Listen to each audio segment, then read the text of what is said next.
Uncle give me some money, I am very hungry. এই কি কস তুই এগুলি? সাম্বানি কি? আম্বানির নাম শুনছি, সাম্বানির নাম তো কোনোদিন শুনিয়ে নাই। কি কস ইংরেজিতে কিছুই বুঝি না। এই মেয়ে, এদিকে আসো তো। ও ম্যাডাম, দেখেন তো কি সাম্মানি সাম্মানি কইতাছে, কিছুই বুঝলাম না। Madam, I know English very well and I am good at English. Mona, একটা জিনিস তুমি ফলো করেছো? এই মেয়েটা কত সুন্দর করে ইংলিশে কথা বলতেছে।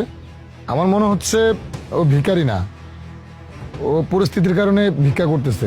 ও কোনো ভালো ফ্যামিলির মেয়ে। এক্স্যাক্টলি, তুমি ঠিকই বলছো। এই মেয়েটা ভিখারি না, ভিখারি হলে এত সুন্দর করে ইংলিশে কথা বলতে পারতো না। মামুনি, তুমি যে একটু আগে ইংলিশে কথা বললে, তুমি ইংলিশ কি করে জানো? ম্যাডাম, আমার মা না আমাকে ইংলিশ মিডিয়াম স্কুলে পড়াতো, ওখান থেকে আমি এত সুন্দর ইংলিশ শিখেছি।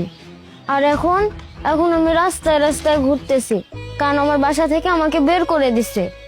আমার চাচি অনেক খারাপ, আমাকে বাসা থেকে বের করে দিছে আর আমাকে বলছে আমি যেন আর বাসায় না যাই। কি বলতেছো? তুমি শিক্ষিত, তুমি ইংলিশ মিডিয়ামে পড়াশোনা করতে, তোমার মা বাবা কোথায়? আন্টি, আমার মা বাবা তো কেউই বেঁচে নেই দুনিয়াতে। আন্টি, আমার মা বাবা না একটা কার অ্যাক্সিডেন্টে মারা গেছে। এরপর থেকেই আমার চাচি আমার উপরে খুব অত্যাচার করে, আমাকে খেতে দিত না, পড়তে দিত না। আর আন্টি জানেন, আমার না অনেক কষ্ট হইতো। আর আমি যখন আমার চাচিকে বললাম, চাচি তুমি আমার সাথে এমন করো কেন, আমি কিন্তু সবাইকে বলে দিব, সেদিন আমার চাচি সেই এক সময়ে আমাকে বাসা থেকে বের করে দিছে। আমাকে বলছে আমি যেন আর কোনোদিন বাসায় না যাই। তারপর থেকে আমি এভাবে রাস্তায় রাস্তায় ঘুরি, কেউ কিছু দিলে খাই, না দিলে না খায় থাকে। আর ম্যাডাম, আমার না খুব ক্ষুধা লাগছে, আমাকে কিছু খেতে দেন না। খাবার কি দিব? আমার কাছে তো রুটি ছাড়া কিছুই নেই। মা, তুমি এক কাজ করো, এই রুটিটা খাও, নাও। তোর চোখে ঘুম নামে, আমার জগৎ থমকে রয়। এই মায়া জড়ানো আঁচল, শুধু তোর আশ্রয়। না, তুমি একটা জিনিস লক্ষ্য করেছো? দেখো মেয়েটা কত ক্ষুধার্ত, রুটিটা কিভাবে খাচ্ছে। আমার তো মেয়েটাকে দেখে অনেক খারাপ লাগতেছে, ইভেন অনেক মায়াও লাগতেছে ওর জন্য। হ্যাঁ, তুমি ঠিক কথাই বলছো। দেখো মেয়েটা কিভাবে খাচ্ছে, কতদিন না জানি না খেয়ে আছে। আচ্ছা শাহাদাত, একটা কথা বলি তোমাকে। আজকে তো আমাদের বিয়ের 3 বছর পূর্তি হলো, তাই না? তো আমি বলছিলাম কি, আমি তোমার কাছে আর কোনো উপহার চাই না, আমি তোমার কাছে ওকে চাচ্ছি। মানে আমি ওকে অ্যাডপ্ট করতে চাইতেছি।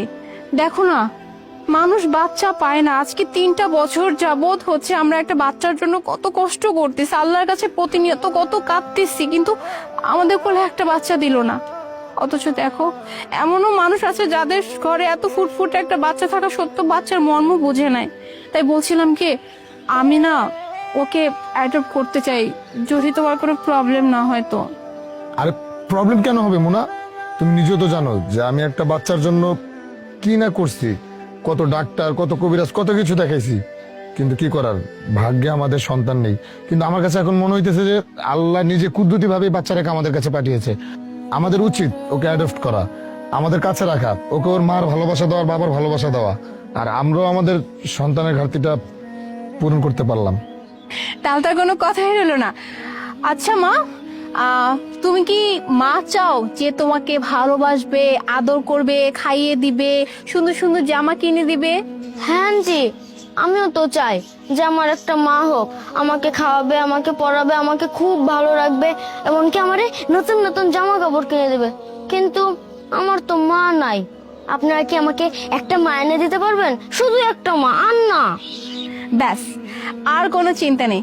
আজকে থেকে আমি তোমার মা আর ও হচ্ছে তোমার বাবা। আসো। তুই